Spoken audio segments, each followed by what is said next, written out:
Bonjour tout le monde! Donc, je suis avec Michel. Bonjour. Ouais. Désolée pour le petit problème technique. J'aurais dû faire un test avec toi avant pour être sûr que ça marche. Tu peux-tu fermer les spots? Parce que ça fait...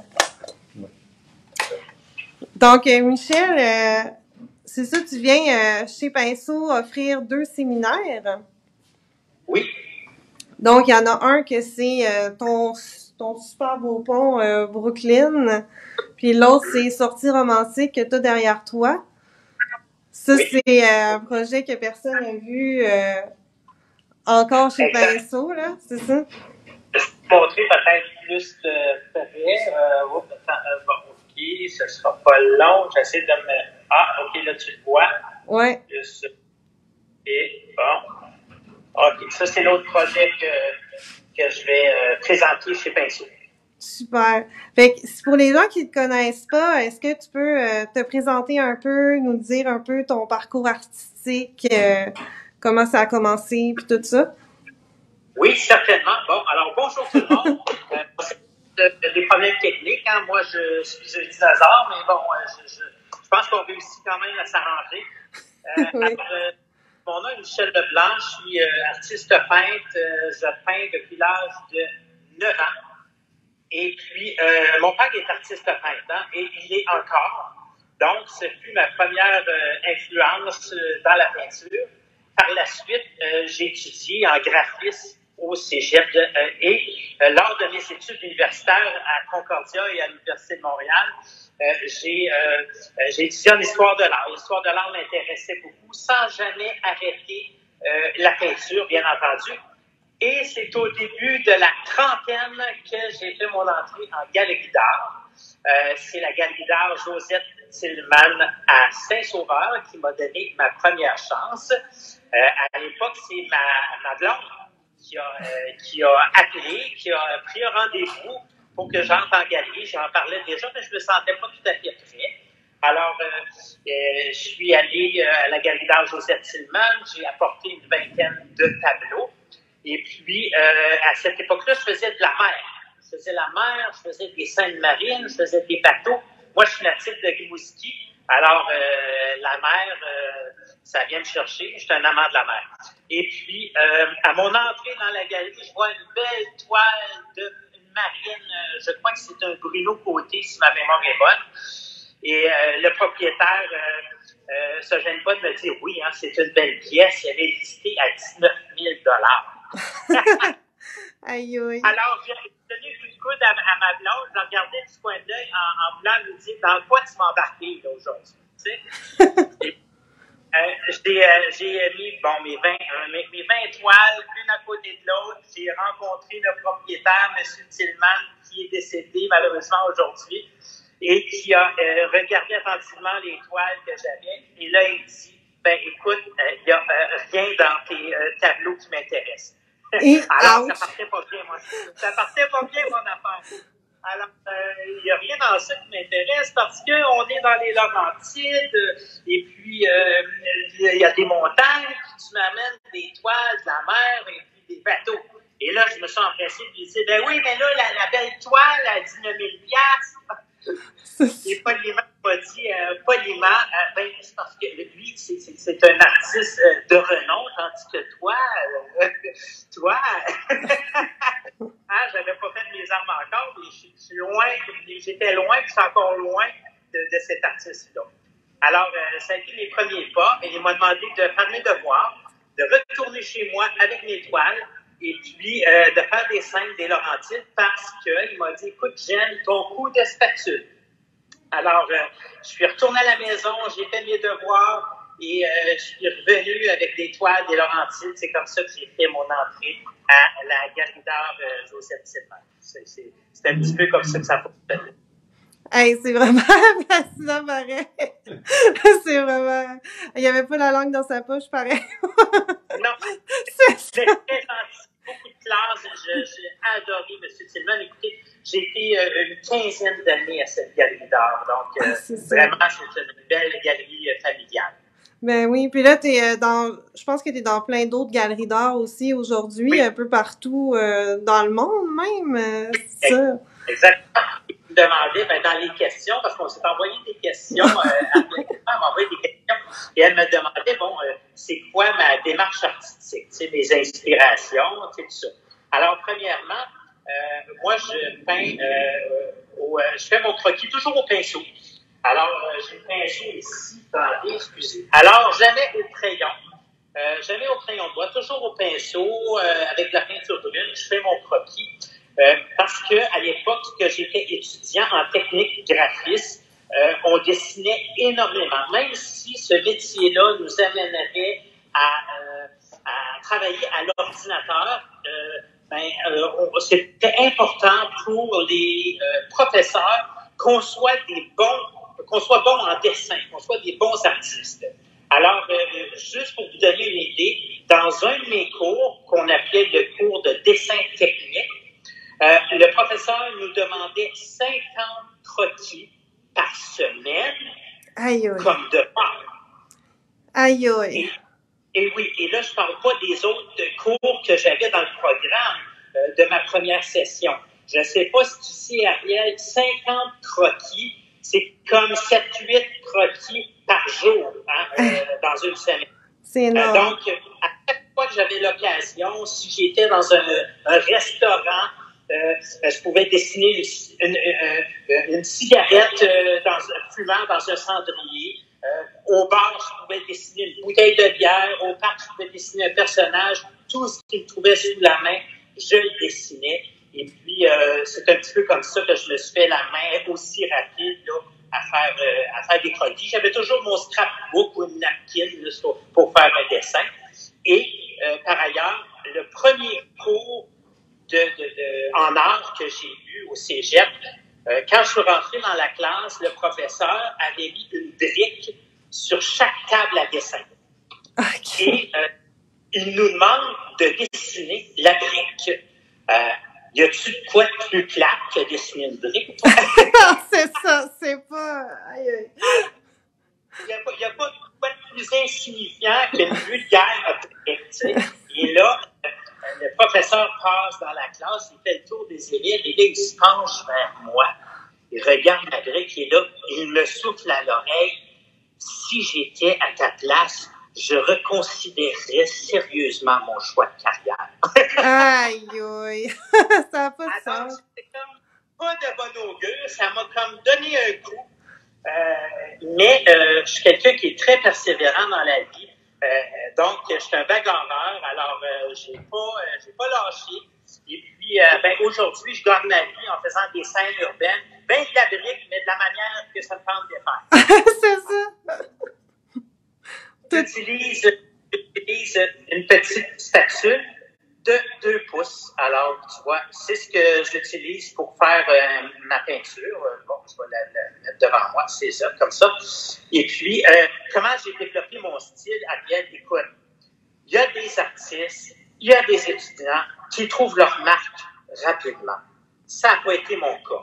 Moi, pour ma part, ça m'a pris des années. J'ai commencé à faire des scènes de bateaux, des scènes marines, de la mer. Après, je me suis retourné vers des scènes des Laurentides, des paysages, des montagnes, des étangs, des rivières. Et en 2008, j'ai eu un grave accident de voiture.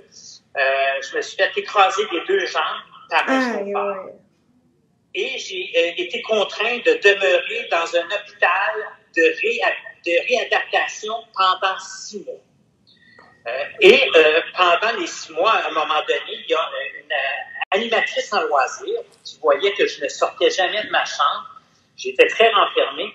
Et sachant que j'étais un artiste, m'a fait la proposition de me proposer un local désaffecté dans le sous-sol de l'hôpital en guise d'atelier d'artiste afin que je me remette à l'œuvre. Et là, c'est là qu'assis sur ma chaise roulante, devant ma toile blanche, je me suis dit, j'ai le goût de peindre qui j'étais avant mon accident. C'est-à-dire quelqu'un de très actif, très aérodynamique. C'est quoi de plus aérodynamique qu'une scène urbaine de New York? Donc, j'ai commencé des scènes de Times Square, taxi jaune, des scènes assez éclatées. Et mon art a pris vraiment son envol, ça s'est éclaté. Je sais pas, la façon que j'avais à faire les toiles urbaines. Donc, ça m'a permis d'exposer à Singapour, à New York, à Washington, San Francisco, enfin, les grandes villes de ce monde. Hey, c'est vraiment fascinant, là. Ça prend vraiment, je sais pas comment dire, ça prend du guts, puis ça prend tellement d'énergie, là, se remettre d'un accident comme ça, puis c'est vraiment une belle histoire, là. Tu sais, c'est vraiment, parce que c'est admirable, là. Ça m'a vraiment beaucoup touché à lire tes réponses. L'art m'a sauvé la vie. Parce que, sincèrement, tu sais, quand tu as 4 jobs, ça va bien la vie, tu as une famille, tu as un enfant, ta femme est enceinte, tu sais, tu files le parfait bonheur, puis que tout à coup, tu te réveilles dans un hôpital sans aucune mémoire, avec un traumatisme crânien qui te fait perdre tout ce que tu savais avant, tu as le goût d'arrêter de vivre. C'est ça. Carrément. C'est ce que je ne voulais plus vivre. Et puis, sincèrement, ce que cette animatrice en loisir-là a fait, c'est qu'elle m'a redonné le goût de la vie en me disant, regarde, faut pas que tu arrêtes, faut que tu continues à faire de la peinture. Et puis, c'est ce qui m'a donné l'élan pour, aujourd'hui, tu vois, je suis debout. Ça m'a pris 5 ans pour réapprendre à marcher dans une piscine thérapeutique avec de l'eau jusqu'au cou. Mais assis sur ma chaise roulante le soir, puis à peindre, et puis à rêver. Wow! Vraiment, bravo, là. C'est vraiment fascinant. Est-ce qu'on parle des cours, ouais. Fait que je vais juste essayer de tourner ma page. Ouais. Fait que est-ce que tu peux nous parler un peu des techniques que tu vas enseigner dans le cours de Brooklyn Bridge? Oui, exactement. Brooklyn Bridge, je vais le mettre comme tu vois. Alors, le tableau, on voit la scène ici. Je n'ai pas le tableau parce qu'il est vendu à un collectionneur. Et je suis très, très chanceux parce que il me permet d'utiliser cette scène-là. Parce qu'imagine-toi donc que ce collectionneur-là, qui est un producteur de films, lui s'investit beaucoup, lui aussi, là, dans l'organisme Uniatox auquel je suis porte-parole. Okay. Et puis, il sait que c'est pour une bonne cause, donc il me permet d'utiliser l'image. Lui, il a l'original, mais d'utiliser l'image pour faire mes ateliers. Tu sais que j'ai pas beaucoup d'images, de toiles que je pourrais utiliser pour faire l'atelier parce que mes scènes sont hyper complexes. Ouais. Les scènes urbaines, c'est compliqué. Mais ça, je trouvais que c'était quand même relativement réalisable. Alors, comment on fonctionne? C'est très simple. La façon que je procède, c'est que le croquis, on le fait en 30-40 minutes. Tu le sais toi-même, c'est réalisable. Je suis allé chez toi, chez Pinceau à Québec, le groupe était endiablé, on a eu du plaisir. Ça s'adresse autant aux débutants, aux intermédiaires qu'aux avancés. Toutefois, si vous avez jamais fait de peinture de votre vie, c'est pas votre place. OK? Je parle d'un débutant qui a déjà fait quand même de la peinture, qui a quand même, sinon je serais bien déçu de moi-même si quelqu'un que j'avais touché une spatule ou un pinceau arriverait à faire ça. OK? Donc, c'est pas un cours, on fait pas de traçage, on n'a pas de patron, on fait pas de calcage. Je fais la même formation que je donnerais à un groupe en art au cégep ou à l'université. Sauf que je ne peux pas empêcher les débutants de participer parce que pour moi, c'est un apprentissage. Il ne faut juste pas que les débutants s'attendent à avoir nécessairement le même résultat que quelqu'un que ça fait 5, 6, 7 ans qui fait de la peinture. Hein? Mais je peux vous dire que chaque étudiant va être vraiment content de sa réalisation et on fait tout le même sujet. Moi, le matin, j'ai une toile blanche et puis je fais la toile en même temps que vous. Alors, et pendant la journée, quand vous vous sentez pas bien, je sais pas, vous pensez en difficulté, vous venez me voir en avant, je mets votre toile sur mon chevalet et on regarde ensemble qu'est-ce qui va pas. Donc, c'est autant travail en groupe que personnalisé, surtout chez toi, là, qu'on a quand même des petits groupes, on n'est pas devant 200 personnes. Non, c'est ça. C'est 10 personnes maximum, là. Bon, alors, vois-tu, j'ai le temps de travailler avec chacun et puis, c'est ça, à la fin, là, tout le monde est bien content. Je te dirais qu'on commence, oui, avec le croquis qui est relativement simple. C'est le pont et les bâtisses qu'on fait au pinceau. Et puis, c'est seulement le croquis avec la pinceau brune. Et après ça, on y va avec le ciel. Le ciel reflète sur l'eau. Et on est à la spatule à ce moment-là pour le reste du tableau. C'est bon, super. Puis, je sais que nous, la majorité de nos clients, dans le fond, sont pas vraiment habitués à peindre à la spatule. Fait que, est-ce que tu as des conseils à donner, des mises en garde ou qu'est-ce que tu peux leur dire pour les rassurer un peu? Oui, OK. Alors, ce que je pourrais vous suggérer, les amis, ça serait avant qu'on se rencontre, là, de crémer un gâteau. Donc, je fais des blagues. Mais écoutez, tu sais, quand on crème un gâteau, plus qu'on beurre épais, des fois, peut-être plus c'est long, plus c'est compliqué. Si on en met un petit peu moins sur notre spatule, en peinture, on peut avoir plus de contrôle. Si j'en ai beaucoup, ben, à un moment donné, il y a beaucoup d'empattement et puis, si on n'a pas trop d'expérience, on peut se perdre. Donc, ben, ça va de soi, on y va graduellement. Moi, je vais leur montrer comment manipuler la spatule et puis les quantités à peu près pour peindre. Et vous allez rire, mais la peinture, ça va beaucoup avec la personnalité. OK? Ouais. La spatule, encore plus, je vous dirais. Il y a des gens doux. Il y a des gens avec un fort caractère. Il y a des gens patients. Il y a des gens méticuleux. Il y a des gens impatients et spontanés. Ben, les coups de spatule vont un peu avec la personnalité de chacun. Et c'est ce qui va rendre chaque toile si intéressante. Parce que si on faisait toutes la même chose, ben, tu sais, c'est correct, là. Mais à spatule, c'est pas comme au pinceau où qu'on va découper, faut pas dépasser, on va tracer. Non, spatule, on se laisse aller, on donne nos coups de spatule et puis moi je leur montre, oui, la technique, mais aussi au niveau de la lumière, au niveau des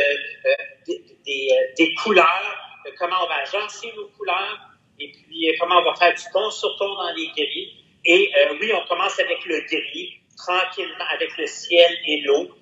Tranquillement, on va mettre du mauve, on va arriver avec des petits turquoises. Puis, avant dîner, on commence le pont. Là, on met du rouge vite. Et là, c'est « wow ». Là, tout le monde, on entend la réaction « yeah ». Et on a bien du fun. Ah, c'est bon. Mais une question que je t'ai pas posée, tu fais toute ta toile avec la spatule que tu nous as montrée? Tu n'as pas d'autres spatules, oui. Tu fais tout avec ça?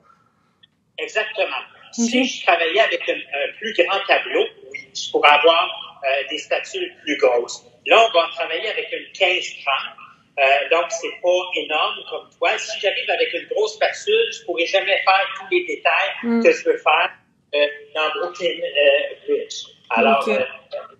C'est pour ça qu'on arrive avec cette spatule qui est environ 2 pouces. Et attention, je vous dirais que ce qui est important, c'est de ne pas avoir une spatule trop arrondie parce qu'on va avoir des câbles à faire, des lignes et c'est plus facile quand la spatule est pointue. Donc, si toi, tu as leur suggéré, Ariel, au magasin, là, à la boutique, vraiment, tu la vois, là, je vais essayer de me tasser.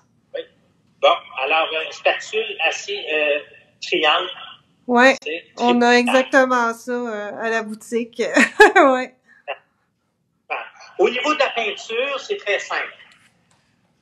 Pour ce qui est des blancs, du noir, du blanc, des couleurs plus soft, moins primaires, moins colorées, la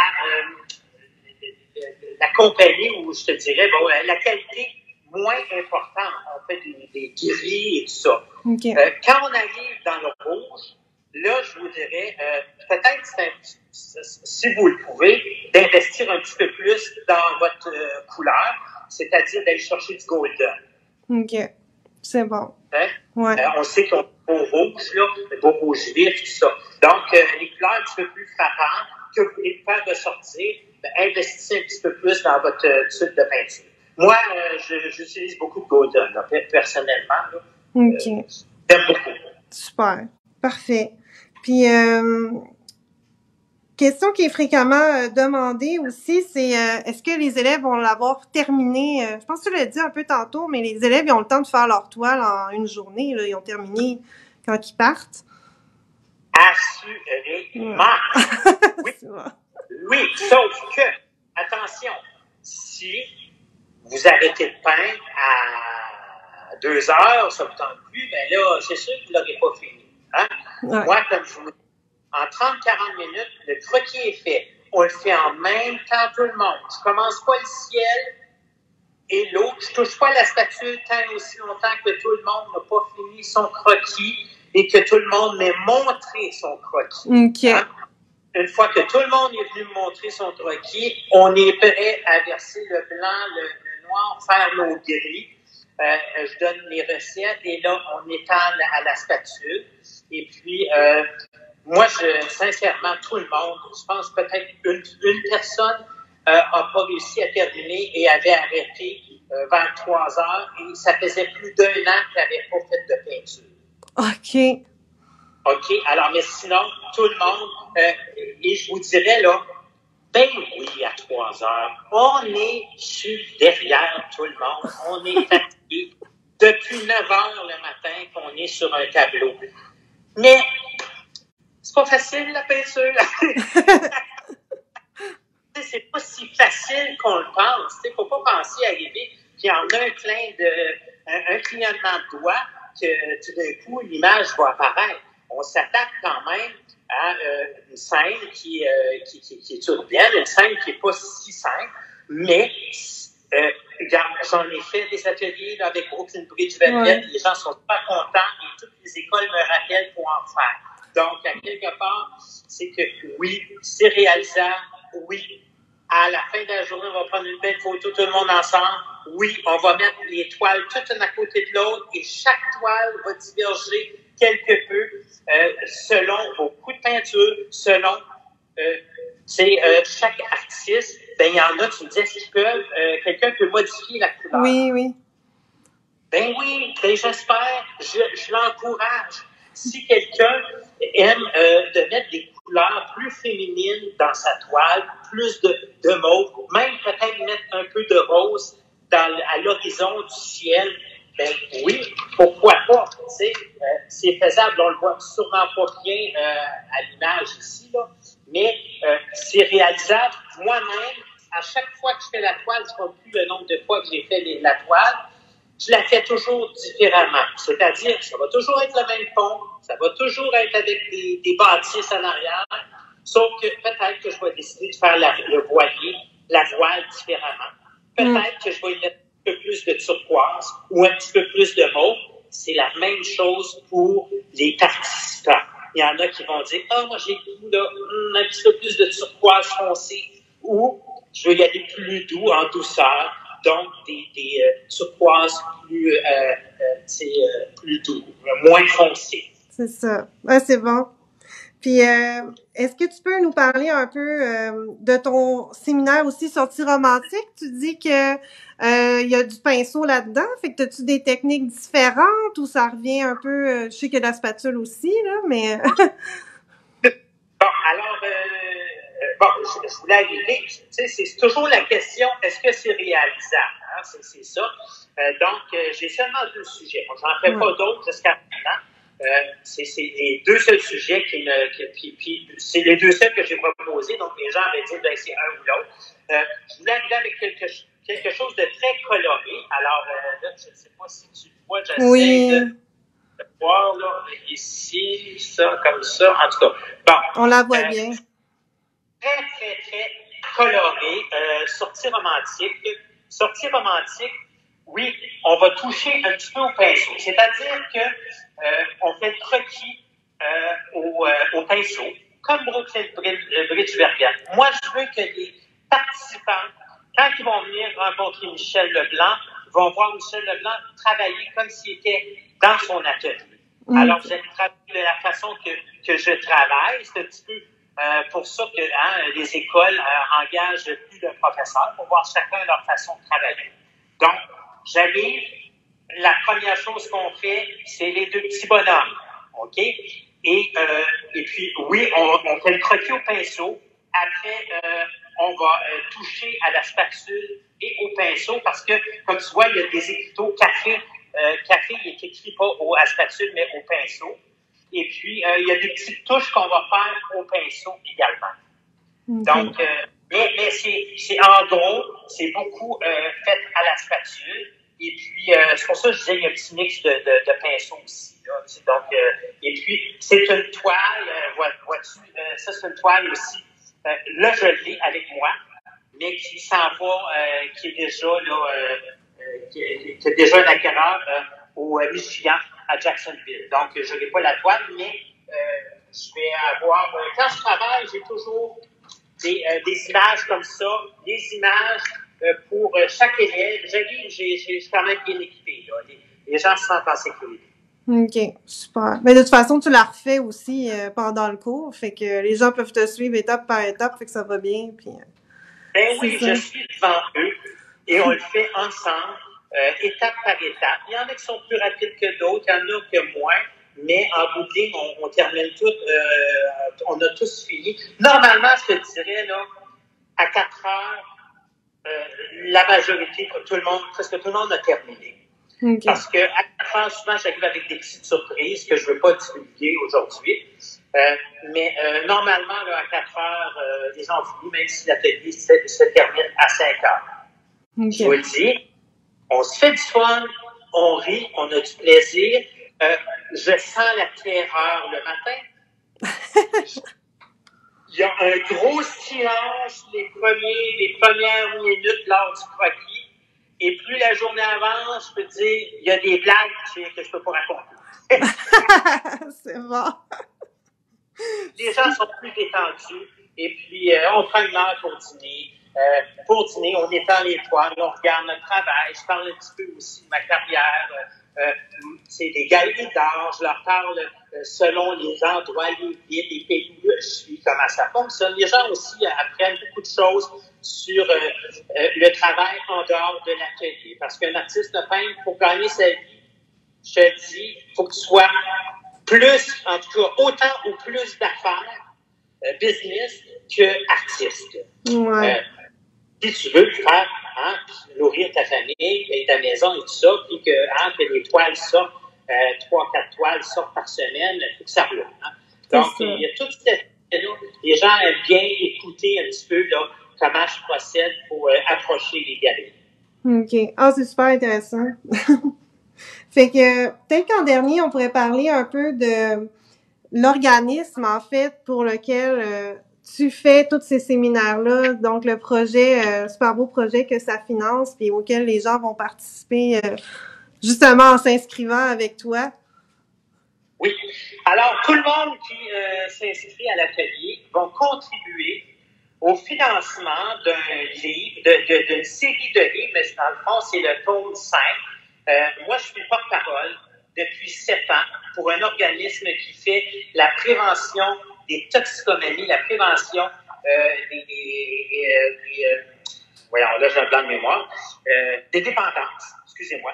Et puis, ça me touche beaucoup à cœur, cet organisme-là. C'est un organisme qui renferme énormément d'activités pour les gens qui fréquentent. Il y a une cuisine communautaire, un jardin communautaire, il y a une halte garderie pour les tout-petits.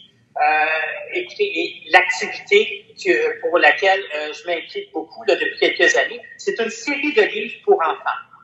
Parce que vous savez, beaucoup de mamans, il y a des mamans, il y a des papas aussi qui fréquentent, mais des mamans qui fréquentent l'organisme avec des enfants de 0 à 5 ans. Et là, on a parti une série de tomes qui s'appelle Les Aventures de l'Unique. Alors, j'en vois ici dans mes mains, comme vous voyez. C'est toutes regardez les beaux livres qu'on a ici.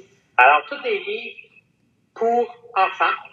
Et ça, c'est fait par des mamans qui ont des enfants de 0 à 5 ans qui fréquentent Uniatox et puis qui travaillent à l'écriture et aux illustrations. Donc, moi, mon rôle, c'est de superviser, d'encadrer au niveau des illustrations. Et puis, on a déjà 4 tomes de faits, dont aussi un petit tome, attendez, je vais le sortir, on a commencé ça l'an passé, un petit tome pour les 0-1 ans, alors qui s'appelle Bébé l'Unique. Et les illustrations que vous voyez, c'est ça, c'est fait par des mamans qui ont des enfants de 0 à 5 ans. Et puis, pendant la pandémie, on a malheureusement perdu une subvention qui nous permettait de produire ces livres-là. Parce que vous savez, publier des livres, ça coûte de l'argent. Oui. Les faire imprimer, l'infographie et tout le tralala. Donc, on cherchait des idées, qu'est-ce qu'on ferait bien. Moi, à chaque année, j'essaie toujours de trouver une idée pour amener un petit peu de financement à l'organisme, comme d'autres ambassadeurs super généreux qu'on a. Mais moi, tu sais, je suis un artiste peintre. Je suis pas riche. Je peux pas arriver et dire, oh, tiens, je vais faire un don de 2000 $ aujourd'hui, ça me tentait, tu sais, non? Ouais, alors, j'ai eu l'idée de partir ces ateliers, ces séminaires d'une journée. Je me suis dit, on va me trouver 2 sujets réalisables et puis je vais faire la tournée des écoles d'art. Alors, je me promène, je vais à Gatineau, je vais à Sainte-Anne-des-Plaines, Québec, en tout cas plusieurs villes. Je vais partout au Québec, OK? Et tous mes revenus de cet atelier-là sont versés à Uniatox pour la production du 5e tome et du 2e tome de Bébé l'Unique et les aventures de l'Unique. C'est-à-dire que, exemple, le revenu que j'aurais pour aller faire, je sais pas, ma journée, l'école va faire le chèque directement à Uniatox. Moi, je transmets les sous et, vous, les étudiants, vous, les participants, vous avez contribué à faire un don avec la générosité de l'école d'art qui a eu l'amabilité de me recevoir. Et puis, tout ce beau monde fait en sorte que, oui, on apprend, on fait de l'art, il y a de la camaraderie, il y a de l'amitié, mais aussi il y a de la générosité. Ouais, c'est vraiment un beau projet. C'est vraiment beau. Puis, je peux te dire, j'ai pas eu personne, et je pense que tu peux en témoigner, qui a traité de venir essayer le séminaire. Des gens, la majorité n'ont jamais touché à la spatule. Je te dirais, il y en a qui vont sortir de là, qui vont dire, la spatule, j'ai beaucoup aimé découvrir ce mode, cet outil-là de travail, mais c'est pas ma tasse de thé. Ouais. Puis il y en a d'autres, il y a d'autres personnes qui vont dire, regarde, c'est adopté, là, j'ai capoté. C'est ça. Mais faut l'essayer. Faut l'essayer pour le savoir. Il n'y a pas d'autre façon. Exactement, il faut l'essayer. Moi, j'ai commencé comme bien des gens au pinceau. J'ai peinturé à l'huile pendant des années.